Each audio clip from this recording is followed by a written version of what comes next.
Ces 3 erreurs que peut faire un numéro 6 fait de lui un joueur secondaire, pas un joueur impactant ni décisif. Regarde bien les situations. Première erreur, ne pas suivre la pression. Alors ici, on va suivre ce joueur. Phase de relance et phase de construction assez classique. Un attaquant adverse décide de presser tout seul. Et ici, regarde bien, aucune réaction.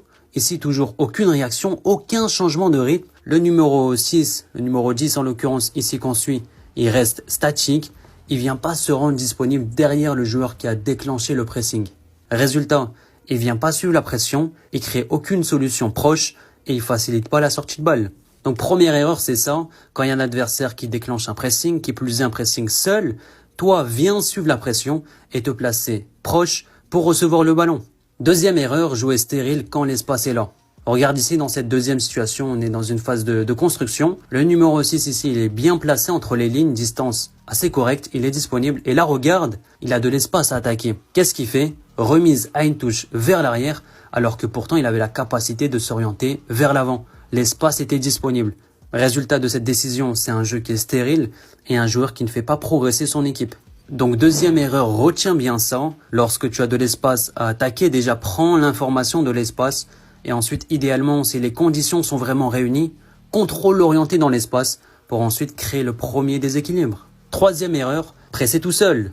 Dans cette dernière situation, on va suivre encore ici ce numéro 6. Donc son équipe est partiellement désorganisée, le bloc n'est pas vraiment compact.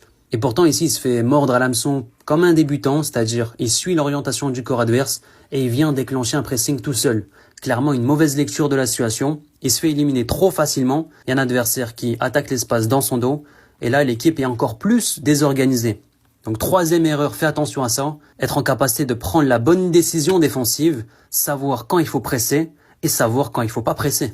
Donc si tu fais ces 3 erreurs, tu seras jamais un numéro 6 décisif, tu seras peut-être propre, mais tu seras un joueur secondaire, tu seras pas un joueur marquant. Et au très haut niveau, être secondaire, ça suffit pas. Ces 3 erreurs que peut faire un numéro 6 fait de lui un joueur secondaire, pas un joueur impactant ni décisif. Regarde bien les situations. Première erreur, ne pas suivre la pression. Alors ici, on va suivre ce joueur. Phase de relance et phase de construction assez classique.